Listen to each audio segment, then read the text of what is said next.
এখন তুরস্কে প্রচুর পরিমাণে ভূমিকম্প হচ্ছে। আপনারা ইউটিউব ফলো করলে বুঝতে পারবেন যে আমাদের কারি সাহেব দেখাচ্ছিল আমাকে, ছাদ ভেঙে পড়ে গেছে, দুটো বাচ্চা সেই ছাদের তলায়। আল্লাহ পাক জানি না কিভাবে তাদের বাঁচিয়ে রেখেছে।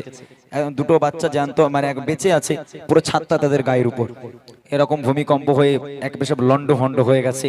তো আমার ভাইদের ফরমাইশ রিকোয়েস্ট গাইতে হবে, তো সে গজল আমি লিখিনি। আমি এখানে বসে গজল বলার আগে একটা ছন্দ একটুখানি লিখে নিয়েছিলাম, আমি ওটা একটুখানি গিয়ে দিচ্ছি। যেহেতু আজকে আমি পুরোটা গাইতে পারবো না, আমার যেহেতু লেখা নেই, আমি একটা ছন্দ এমনি লিখেছি, সেটাই গিয়ে দিচ্ছি একটুখানি। প্রেশার দিও এটা।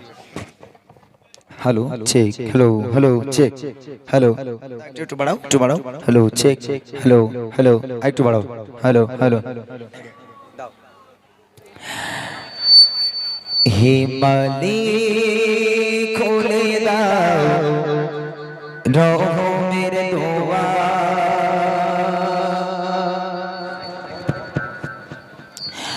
পড়েছে কি হে মালিক খুলে দাও রহমের দোয়া, তুর্কি বাসী কন্দা ঘর বাড়িবে তাদের এলো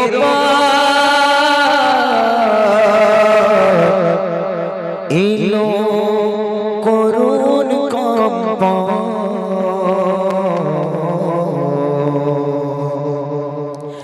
হে মালিক খুলে দাও রহমের দোয়া, তুর্কি বাসী কন্দা ঘর বাড়িবে তাদের এলো করুণ কম্প, হে মালিক খুলে দাও রহমের দোয়া, তুর্কি বাসী কন্দা ঘর বাড়িবে তাদের এলো করুণ কম্প, হে মালিক খুলে দাও রহমের দোয়া।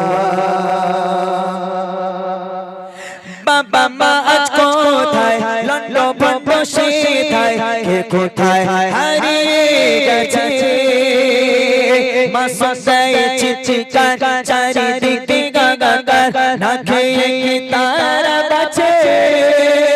বাবা মা আজ কোথায় লন্ডন বসে থায়, কে কোথায় তলিয়ে গেছে, মা সদাই চিৎকার চারিদিকে গাগাগার, না খেয়ে কি তারা বাঁচে।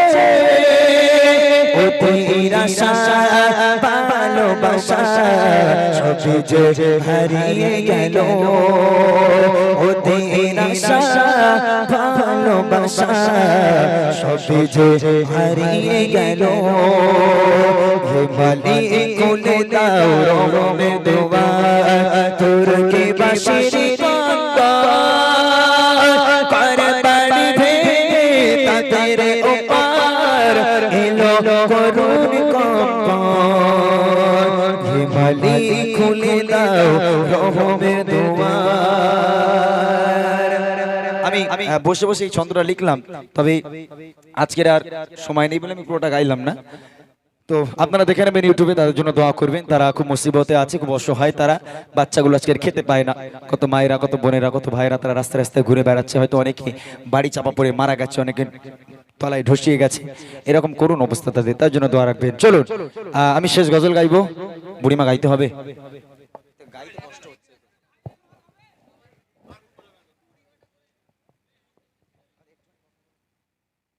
আপনারা শুনছিলেন একটা গজল তুরস্কে নিয়ে ইমরান ভাই গাইছিল। ভিডিওগুলো আপনারা যারা দেখেছেন অবশ্যই ফলো করেছেন যে কি ভয়াবহ দুর্ঘটনা সেখানে হয়েছে। ছোট ছোট শিশু বাচ্চাগুলোকে বার করছে সেই পাথরের ভিতর থেকে, তারা এখনো জ্যান্ত আছে। আল্লাহ পাক চাইলে কি না করতে পারে। বড় বড় মানুষগুলো তাদেরকে খুঁজে পাওয়া যাচ্ছে না, তাদের টোটালি কোনো হদিস নেই। হয়েছে ভোরবেলা, মানুষ জানতো না, সবাই ঘুমিয়েছিল। বড় বড় মানুষগুলোকে পাওয়া যাচ্ছে না, কিন্তু অনেক বাচ্চাকে পাওয়া গেছে। আমি 2-3 দিন ধরে দেখছি যে বাচ্চাগুলোকে বার করছে, সব জ্যান্ত, ছোট ছোট দুধের বাচ্চা, বড় বাচ্চা। সব থেকে আশ্চর্যজনক একটা বাচ্চাকে আমি দেখলাম, আমার একদম মানে মনের থেকে টনক নড়ে গেছে। একটা পাথরের নিচে দেখবেন একটা ছোট বাচ্চাকে তার বোন হাত দিয়ে আটকে রেখে আছে, বলছে 17 ঘন্টা আটকে রেখেছে। আশ্চর্য, শুনলে গায়ের পশম খাড়া হয়ে যাবে যে বাঁচার জন্য নিজের ভাইকে, ছোট ভাইকে আটকানোর জন্য পাথরটাকে ও হাত দিয়ে ধরে রেখেছে, দেখবেন মাথার উপরে হাত রেখে দিয়েছে। আশ্চর্য। আমরা শুধু আল্লাহ পাকের কাছে দোয়া চাই, আল্লাহ পাক এরকম গজব যেন আমাদের ভারতবর্ষে না আসে। আল্লাহ সবসময় দোয়া করবেন আল্লাহর কাছে, একটু নামাজ কালাম বেশি করে পড়বেন, কারণ বর্তমান যে সমাজে আমরা বাস করছি, বিশেষ করে আমার মা বোনেরা শুনবেন, আপনারা গজল শুনছেন, ওয়াজ শুনছেন, সবই শুনছেন, কিন্তু একটা জিনিস ভালো করে বুঝবেন, নিজে যদি নামাজ কালাম না পড়েন, নিজে যদি আদব কায়দায় না থাকেন, যদি পর্দা না করেন, তাহলে কিন্তু ক্ষতি আমাদেরই হবে, এটা আপনারা ভালো করে বুঝবেন।